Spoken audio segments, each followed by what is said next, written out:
Welcome to the Eating at a Meeting podcast. I'm your host, Tracy Stuckrath, dietary needs expert, certified meetings manager, certified food protection manager.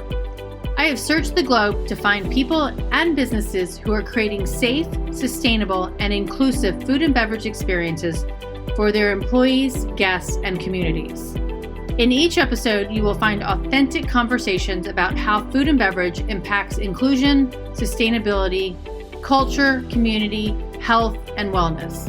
I know that sounds like a lot, but we're going to cover it all.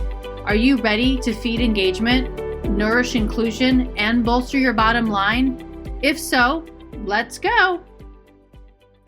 Hey, everybody, and welcome to another episode of Eating at a Meeting. It is day 3 of IMEX, and I am excited to bring to you this gentleman right here to my left. He's sitting next to me, so I'm very excited about it. David Allison, and actually tell everybody who you are, because I just forgot exactly my script. First off, I'm a guy with a very shiny forehead. Look at the lighting in this thing. I'm just where are those boots that they record stuff? That you'll think we're going to make up. My name is David Allison. I'm the founder of something called the Value Graphics Project. And what we do is use a global data set we've built of the shared values of everybody on Earth. 152 different languages that we've used to build this thing, million surveys we've done. So we look at any group of people and say, here's what they actually care about. Here's what's in their hearts. Here's their shared values. So we use that for my speaking work. We use it for consulting with big companies, and we use it for having fun in a podcast booth with my friends. And the cameraman behind us. I think it's really something you posted the other day, and y'all look at the title down here, Why Values Matter in Food and Beverage. And we're going to talk about why that happens and why that's important. And actually this afternoon too, I'm going to talk to Trevor Liu about some of the same things too. But why are values so much more important than just, because you posted about demographics, like age and gender and all of those things. And why are the values more important? We all know it just from common sense that demographics don't really tell us anything about people. If you put a room of 10,000 people together who are all women who earn more than $80,000 a year in a white collar job, like how similar do you think they're going to be on the inside, right? They look like each other on the outside, but on the inside, they're going to be entirely different. So why do we sit in our boardrooms looking at demographic descriptions for people and then spending money based on what we think that means? Right. Yeah. All demographics do is tell us what people are. They don't tell us who people are. Oh, I love that. Yeah. So we need a new way to think about that group of people. Demographics are still important. We got to put a fence around a group. There's only a certain reality around who's coming to an event, for example. But then thinking that we know who they are based on their demographics, that's where we got to find a different way. And that's where values come in. And then yesterday I was talking to Sucheta on this and how food and culture and the culture of somebody brings into who they are, right? It's where they're from, and they're bringing that to an event. Yeah. And they're bringing that to your client base. They're your clients and they're bringing that to you. So how does the culture play into that value? Oh, culture plays a huge role. We've, as I've mentioned, done a million surveys around the world where our database is accurate for 180 countries. So country by country, in fact, city by city, in fact, neighborhood by neighborhood, we can look and say people there share these things in common. Right. So let's say I've got a gig coming up where a very large international trade show has asked me to profile the people who are going to their trade show. Okay. Then I'm sitting down with their board of directors and their committee members and saying, let's pull this thing apart from start to finish based on what we know the people who are coming care about. Okay. And that includes food. Right. So what are the most important values for this group of people, and how should that impact our choices around food and beverage and programming and registration and communication and post-event follow-up and all of the different touch points that everybody knows about? Right. And yeah, culture will have a huge impact on that because we are the product of where we grew up. So people who are coming from China are going to be different than people who are coming from South Africa, and they're going to be different than people who are coming from Manhattan. Yeah. And they're all blending together and sitting down at a table to share some food. Yeah. So what the goal is, you want to try and see where they overlap. Okay. And say, okay, these people have this set of values. These people have this set of values. But guess what? They overlap here and here. Mm-hmm. And so let's use those overlapping values as a way to understand what's going to work for everybody who comes to the room. Everybody who comes together. Yeah. It's really that simple. It's that complex. It's taken us 10 years to be able to do this, but now we can do it. It's easy to see What is the North Stars you should be using to make these decisions? And when you're thinking about the logistics of an event and somebody's picking the food and beverage, and a lot of people are just picking line by line, like I want this one on Monday, and actually there's Monday lunches, here's Wednesday's lunches, day of the week to save sustainability wise, but they don't think about how that food might impact somebody. Here's a great story. When we're training people to use values data to make decisions, I often will use catering as a sort of example for them to, like, maybe their real job is to be there and figure out long-term strategic direction for an organization. And let's just talk about catering.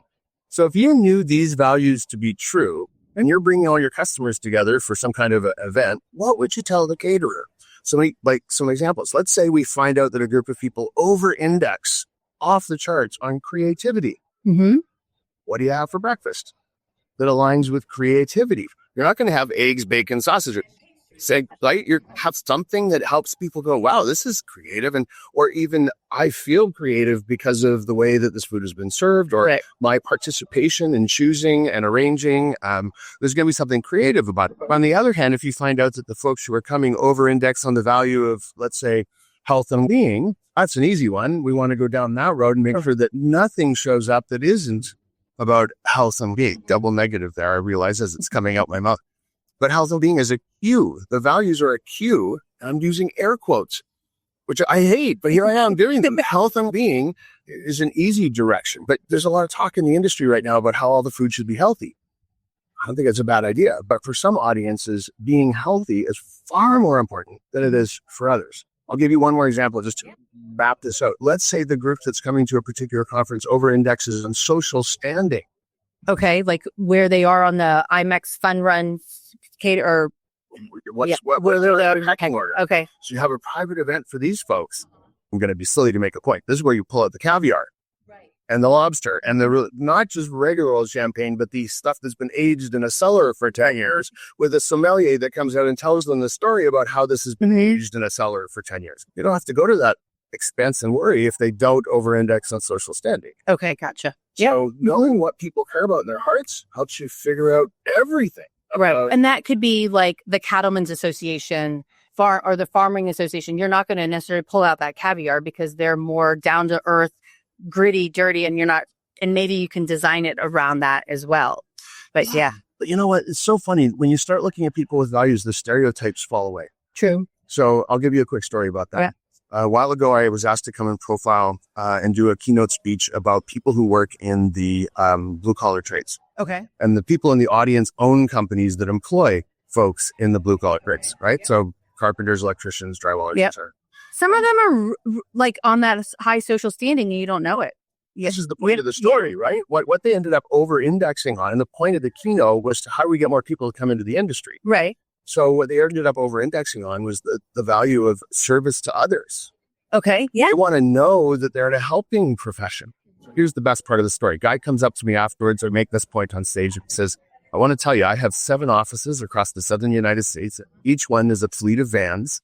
And in each fleet of vans, there's one pink van because the proceeds from that van every day go to fund breast cancer because my wife, et cetera. So amazing, my friend, you found this thing. He said, bro, that's not the story. The story is in every one of those offices every day, my guys, largely still guys, fight over who gets to be in the pink van. So you're thinking, okay, we're going to try and do food and beverage for drywallers and welders and electricians. You wouldn't be like, how can service to others help us with this? Maybe what we should be doing for food is going as a group to the local food bank and packing boxes and having sandwiches with the folks who work there. Right. Instead of trying to do it with fancy buffets or whatever you would be doing at the event. I love that story because it goes back to exactly what you said, the value of what people appreciate and what they believe in their lives and you never, because you're walking down the street, you don't know that my dad's in the hospital right now. He fell the day before I was coming here. He said, you got to go. He's like, you got to go to the football game. I'm like, Dad, I'm not going to the football game, but I'm coming to IMEX. But you walking down the street, you wouldn't know that. No. And me checking in on him while I'm walking here. But those are the family values. And I think so you really do need to take that into consideration. So, and what's really odd and fun and exciting about this is that you look at 2 people who are demographically so unaligned. Right. I'm a member of the LGBTQ plus community, and I'm married, and I'm almost 60 years old, and et cetera, et cetera, et cetera. And you put me next to someone who's 22 and is a person of color and is working in an entirely different field. There's nothing, these two people have nothing in common. Right.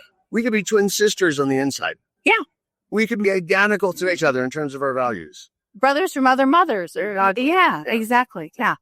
And I think there's some sessions here this week about death and people losing and how you deal with that and leading up to that. And those are the things that bring into the value. But I want to talk about food in that. Yeah, let's. But you ever wake up? Tell you about. Yes, please. And we're going to talk about shitty coffee too this afternoon. Food and beverage. How do we? So you're taking all those demographics for people. How do we find those demographics or those values of the people, not the demographics, the values of the people to design those? Yeah. Are we looking at their social media feeds? Are we using AI? How are we finding that out? So we call it value graphics. Okay. So it reminds people of demographics. Because in the same way that you can look at the demographics of a group of people, you can look at the value graphics of a group of people. So there's a few different ways you can do this. The first one is you can hire my company and we'll do an accurate profile for you. But without doing that, there's two other things you can do. The first one is you can buy a copy of my book. Now, it sounds like I'm trying to make money, but anybody who's ever put a book up on Amazon knows you make it like $1 a book, right? So 1,000 people would have to buy based on this podcast, and I'd have enough for a really nice dinner for you and I. Sounds good. But there's a quiz. The 15-question quiz. You can send it out to your CRM system, push it out however you want, and it'll point you to one of 15 chapters in the book that tells you everything we know about people who've responded to that quiz in a certain way. Oh, okay. So that's a really fast and easy, and it's like a $16 way of doing it. But here's something even better. We call it the 3-tell questions. Okay. So if you just weave these questions into conversation with people or formalize through a survey and listen to what people are saying, everyone's going to answer differently. So you got to listen for the common themes. Those are values bubbling to the surface. So first one, well, why do you go to work? Would that be a cool question? Yeah. People coming to an event. Why do you go to work? And you're going to hear friendship, creativity, I have to pay my bills and feed my family. My friends are there. Right. I feel like I'm making a difference in the world. Those are people telling you their values. Right. And next question, why would you give away half of your lottery winnings? And people will start by saying, oh, cancer, because you say, no, not where, but why? Why would you give away half of your lottery winnings? And the third one, which is my favorite, and I always, when I'm explaining this, say you should do this around the dinner table with your friends after they've had their second glass of wine. Because this one tells you a lot about people. You get to say one thing to yourself from 10 years ago. Okay. What's that one thing? And more importantly, I actually don't even really care what you want to say. What I want to know is why that thing? Okay. If you ask those 3 questions, weave them into conversation, do it formally in a survey format, people will tell you what's driving those massive decisions. The human brain owns any decision based on value. If you know why people are doing all that big important stuff, you know what their values are. Yeah. Okay. Completely jumped into my mind when you said this. Yeah. Okay. So I always joked when I was little that I wanted to be the crossing guard at the school. But when I think about what I'm doing now, I am doing that because I'm helping people stay safe and eat well at events so they don't die and people don't offend them with the food that they're serving. So I am that crossing guard. So it's that value of service, basically. And I love just feeding people and talking to people. But yeah, so I would say you have some values that are, let me ask you a couple of questions. And this is again, very unscientific, right? But some patterns I've noticed. Yep. Do you have a favorite restaurant? Here, Border Grill. No, in general. In general? Like if you're at home, it's I've got to go out and eat. You have like the place you go to. Yes. Okay. And when you're there, is there the chair that you hope you get? No. Okay. Is there a thing on the menu that you tend to order all the time? Yes. Okay. Do you collect anything? Do I collect anything? It could be an experience. It could be objects. It could be, you have some collections of stuff. Okay, cool. So just based on those 2 responses, I had to hazard a guess that one of your values is loyalty. Yes. Because loyalty to objects is a collection. Loyalty to a routine is loyalty. And that routine is I go to this restaurant, I sit in this chair, I order this thing. You will know people in your life who behave like this all the time. And they will also then be loyal to people. Probably to brands, probably to other aspects of their life. Super unscientific way of getting in because people are going to answer based on who they are and what our relationship is and all that stuff. But there's an example. So loyalty is big for you. Given what you do for a living, I'm going to say creativity is big for you. And it's food, sure, but food is a creative outlet. And designing food experiences for people, that's a creative outlet. And I'm also going to hazard a guess based on the industry you're in, because we've profiled people who work in the events industry. Right. Over-index typically on the value of personal responsibility. You like to be the one who gets stuff done. You probably have a checklist and you like ticking things off. It makes you feel good to get stuff off. And you want to be the one who's moving the needle and making stuff happen. So that's personal responsibility. So personal responsibility, loyalty, creativity. Now that I know those three things about you, I could probably design a pretty wicked menu for you, an amazing event. I get you to buy something from my company. I can get you to come and be an employee at my organization because I know how to frame everything up to land on those particular values. That's awesome. Now, how do you do that for 17,000 people? We profiled them. Okay. I don't know if I'm allowed to name the organization, but a very large trade show will be this one. They've asked us to profile people who come to their trade show. We get a sample of them, so about 2,000 people. We ask them about 5 questions. It's all we need. Listen to what they say. But more importantly, what they've told us allows us to go into our benchmark database of 1 million surveys, hundreds of millions of data points, and pull out all the lookalike data and go, oh, people like that? Here's what we know about them. We know all this stuff about them. Yeah. And then we're sitting down with their board and their committee and saying, let's start at marketing and then ticket purchase and then pre-event communication. And then what happens the day they show up and what are the programs and things that help them? Strategy, David. But people don't want to focus on economy these days. We just want everything to be easy and fun. Right. Yeah. And strategy takes time. Yeah. Okay. So thinking about too, and I'm a proponent of helping people with food allergies, people who have religious-based diets or who have personal preferences on the way they eat, organic, vegan, vegetarian. And it's probably from in both perspectives, the planner as well as the hotel, it's a pain point of trying to feed all of these people with, some people are like, we can't do that because we're not a peanut-free environment. I'm like, you can take the steps, you can be strategic about it. But how do we get around that pain point and make this an object of creating an experience that they will never forget? If you're asking me to solve hotel operational issues, you got the wrong guy. But what I will tell you from personal experience as a keynote speaker, I'm always in hotels. I'm always at those banquets. I'm always at those lunches, those coffee breaks. A key issue, I think, is making it easy for you to eat the way you want to eat.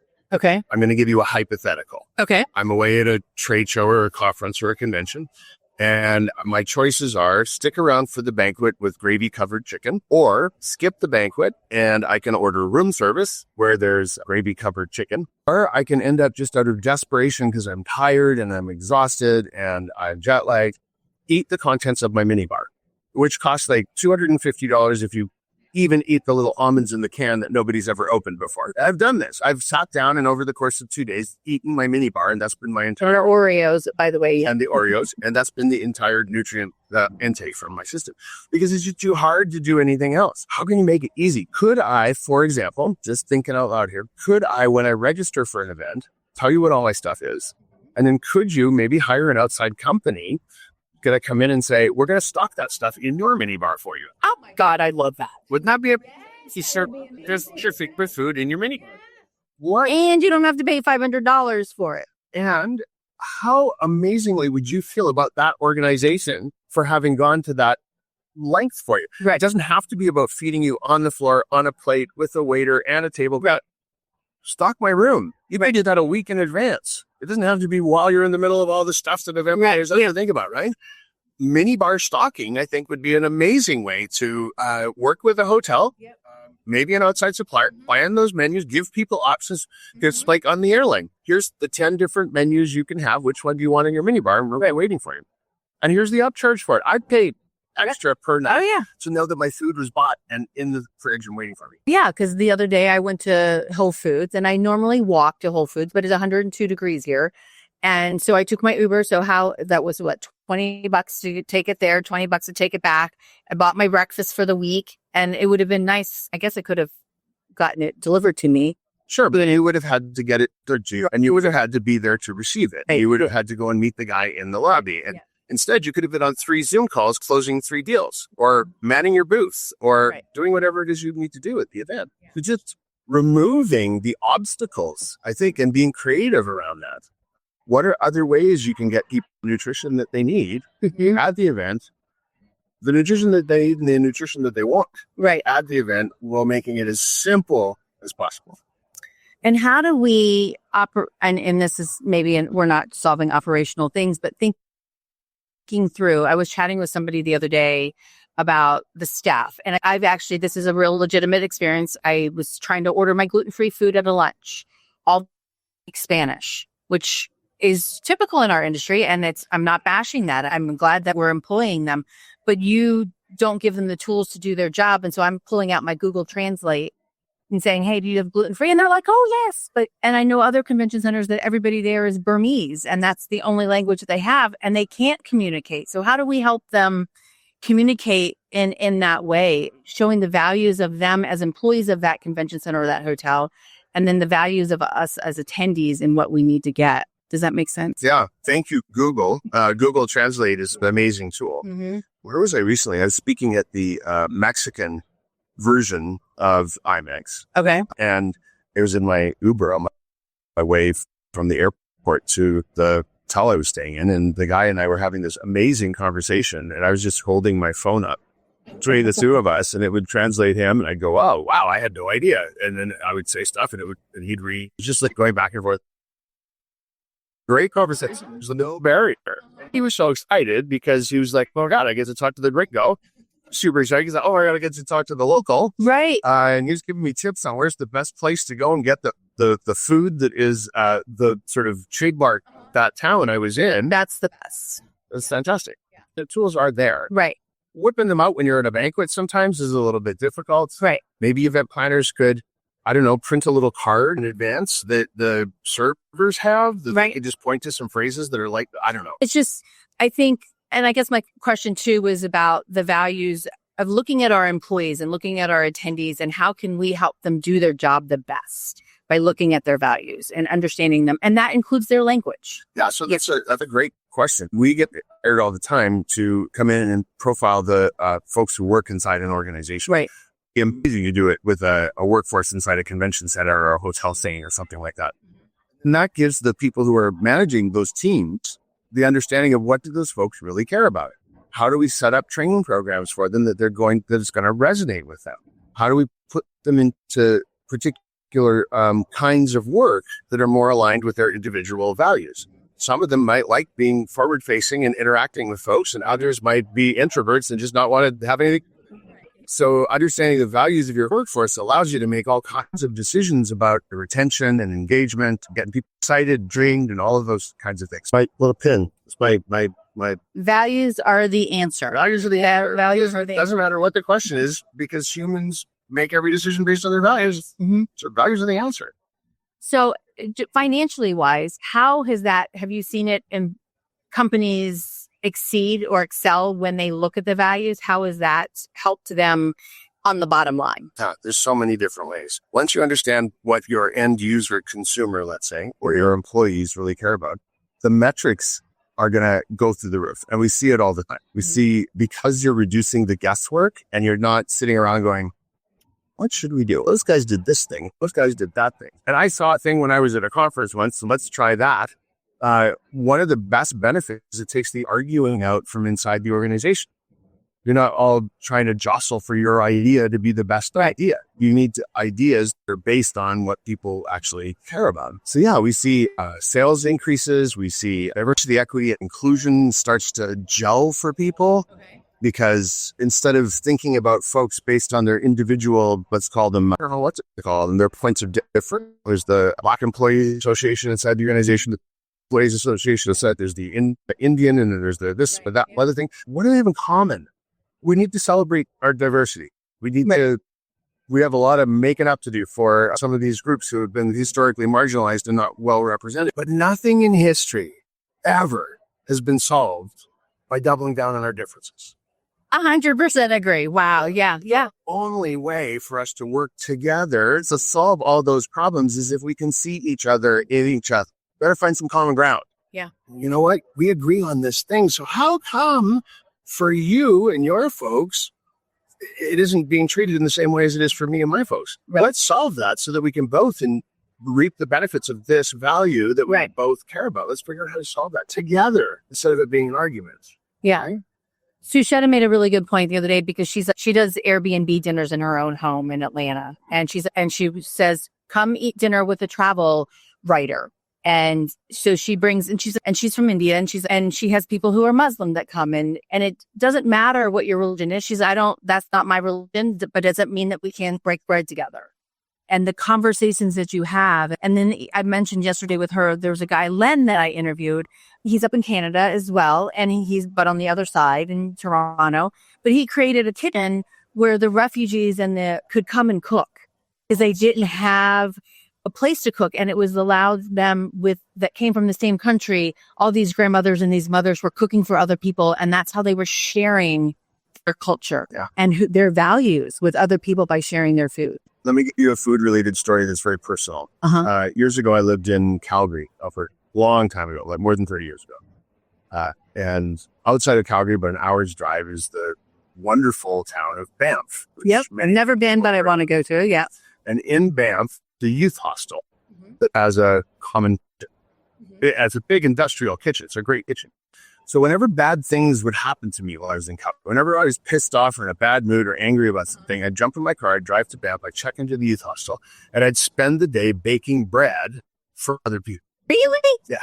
And I'd just give away the bread to people. I'd be like, hey, I just made 12 loaves of bread. Want a loaf of bread? And it made me, so one of my values is service to others. So by getting myself more deeply ingrained in that value, made me forget about and better about all the things in my life that weren't aligned to my values. So understanding that's one of my values and then acting on it in that way around food made me feel so much better. So I'd stay one night, I'd make, 3 batches of bread, a dozen loaves a piece, and hand out, make a bunch of new friends, and sometimes you'd even speak the same language. I had no idea what these people were saying, but they were very happy, and they're saying a lot of things to me. This is pre-Google Translate. No way of knowing what they were saying, but they were smiling. They liked the bread. Yeah. That's awesome. That's a fantastic story. And it reiterates how food can bring us together. Oh my gosh. Okay. What is more of a human experience in these days where we're all technology, like we're sitting here with technology, technology there and everywhere, breaking bread with someone? We've been doing that since we've been here. Right. Since the beginning.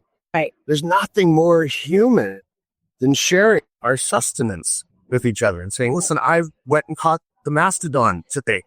And I cooked it over the fire that we just figured out how to make next week. Yeah. And why don't you have it? There's nothing more human. So I know sometimes in the events industry, food is, as you say, it's a checklist. And there's many event planners who are well beyond that. But there's still a whole lot of folks who just go on the checklist. Yeah. It's the most fundamental way for us to bring humanity back into these meetings experiences. What are these meetings experiences about if not coming together, realizing our shared humanity, values, here, have some sustenance, thought about, and I would like, it's a beautiful way to add that important sense of being back into these events which sometimes can be a little dehumanizing. Yeah, very much, because you're walking through a cog in a wheel, but you're just the 500 people that you're walking by on hall here, right? Just a little dot looking at them up. You know? It's built thing to be transactional, to do this. Right. We're not all here to have a great time and sing Kumbaya. But if you can just share some food, right, you can still be transactional, but suddenly it becomes about relationship building. It's about bonding. I prepared this for you. I thought about this thing so that you would feel better. It's a beautiful way to honor our shared human values. And if you understand, if you're asking those questions in advance on your registration form, then also, what are your needs? And the needs being, and I ask the question, how can we help you fully participate? It's mobility, vision, seeing, but it's dietary.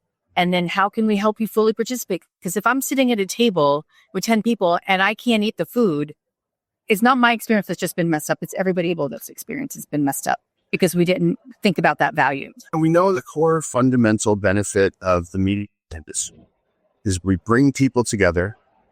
We bring people together in this sort of desolate world that we live in. We bring people together. And if we bring people together and a bunch of those people end up pissed off, what's the point? Or they have to leave to go get food somewhere else. Exactly. Yeah. Or end up eating a minibar. Or they're just walk away. Well, that was nothing but transactional for me. Then the whole benefit of this $1 trillion industry starts to fall apart. because we're not helping people feel like they fit in, like they belong, like they're being noticed, they're being seen, that we understand who they are, and we're honoring those aspects of themselves. That's with it. Awesome. I like to end on that. It's like, Can I give you a couple of quick thoughts, though? see, yeah, and I do have one other question, but go for it. At the end, I want to give a couple of the links people can go to, some resources to help them. But I want to end this way. Here's the other reason why we shouldn't be using demographics to understand it. Because the longer we keep doing that, the longer we just resort to demographics. Your audience coming to an event is 73%. You're going to start trying to do stuff that you think women like. And it goes back to the stereotyping. Pink chair or pink bus or So what you're going to do at your event, you make everything pink because it's all women. Like, it's laughable, right? But then go into the toy store, toys in the boots. Everybody coming to your event, let's say, understand that they're all white collar males who make $250 or more. You're just stereotyping things that you think white collar male who earns $50,000 a year care about. And so those stereotypes are incredibly inaccurate. They're harmful. They're hurtful. We have data to back this up. But the worst thing about those stereotypes is that they're fuel for these fears that are burning around the world of ageism and racism and sexism and homophobia and ableism and classism and et cetera, et cetera, et cetera. Innocently, by using demographics to try and understand people, we're propping up those social issues they hate. So all we have to do to change this is to think about people differently. Just change the way you look at people. Right. As trite as it sounds, change the way you look at people. We can change the world. And it reminds me of this kid that came to fix our garage door. And he was 21 years old. He'd been in this industry since he was 17 or whatever. He owns his own house. And I'm not like the rest of the people that are my age. I'm hardworking. I've bought this house on my own, earning my money and it's a trade job. And people look at that differently. But he was so proud. And I was like, I'm so grateful for him because he knew how to fix the coil and fix it. Yeah. And it made me proud of him because he's going out and doing what he loves to do. Absolutely. And owning a home at 21 years of age was important for him. Absolutely. Safety, sustainability, and inclusion around food and beverage. From your perspective, coming from the values demographics, what does that mean? Safety, sustainability, inclusion. Because all of those are about finding a way to align those three things with what people really care about. Your version of what that means as a planner doesn't really matter. True. It's not for you. And the way that those things show up in people's lives are going to be different for everybody. So even at the most fundamental level, even just by asking those three telltale questions, let's start to figure out, just in a really big, giant way, you got to understand what the values of these folks are and then do everything for them that way. How do you make it safe in a way? And the third one is inclusion. How to build inclusion and equity and diversity at our events in a way that aligns with their values. Otherwise, you're just doing it for yourself and the CEO and the three people in the committee. Yeah. And hoping that you're hitting the target. Yeah. When everybody else is going to see things the way you think. Because if you think about it too, you're designing an event. We're at IMEX, 17,000 people. You shouldn't be designing this event to make money. You should be designing this event to help them grow their businesses, make new connections, eat well, or as much as they can, right? Yes, the bottom line is that you do want to make money, but you're going to make money if you think about those things out first. And again, the whole point of this is bringing people together. And if bringing people together pisses everybody off, they don't want to be together. So it's like you're punching yourself in the face. Yeah. So yeah, bringing people together is the most important thing right now. Do it in a way where everybody wants to be together. Not that they're hating the fact that they're here and they're eating potato chips and Oreo cookies every day. Although Oreo cookies are okay. Yeah, when are we having those Oreos cookies? So this is funny. I posted a thing on LinkedIn about how I'm actually an introvert. Get off the stage when I'm speaking. I love being on a stage in front of 1,000 people because I'm alone on the stage. Yeah, okay. That makes sense. There's a good description. The stage. And I'm like, oh my God, random people. I have to make small talk. So I just usually bolt from my hotel room and live in there until the next time somebody's ready to give me a microphone. Okay. And so I posted this tongue-in-cheek thing and said, I'm an introvert. And if some other introverts want to get together, we could just get together and have some Oreo cookies and not talk. And why don't we do it at 7 a.m. and we can go for a little walk together and not talk and eat Oreos? I threw it up on LinkedIn and we got like 100 people coming. I got to go get my gluten-free ones. I hope Target has them. We're having Oreo cookies, not talking to each other and going for a walk at this event with 17,000 people. So we're calling it the Introverts Parade. Okay. Yeah. So it's blown out. It's tomorrow morning at 7, right? Tomorrow morning at 7. We're meeting in the lobby here at Mandalay Bay. Okay. I do have to go to Target and get my gluten-free version of them because Oreos are vegan no matter what, but I need to go get my gluten-free ones. If I had known, I would have done that so that you felt included. Thank you very much. I did tell you on LinkedIn that I was going to go get my gluten-free ones. There was 100. No, it's 100 posts. Who's got time to read 100 comments? Thank you so much. Are you speaking today? I'm working with the team from Google XI. Okay. Today, we're going to unveil what's called the Belonging Playbook. Something that's been in the works for the last couple of years. It's a guide for event planners on how to make events where people feel like they belong, partially based on our data from around the world about what belonging means to different people, and the work of a qualitative research firm called Storycraft Lab. Yeah. And their qualitative research coming together with our quantitative research and creating this asset so that event planners have the ability to understand what belonging looks like at events. That's awesome. Yeah, so we're unveiling that today. Okay, cool. What time's that?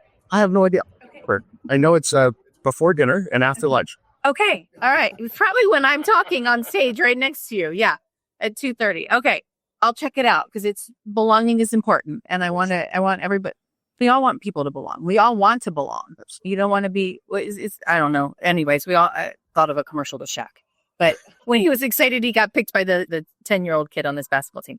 Okay, everybody. David Allison, thank you so much. I really appreciate you stopping in here to chat with me.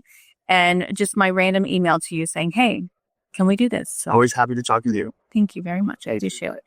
All right, everybody. This is day 3 of IMAX.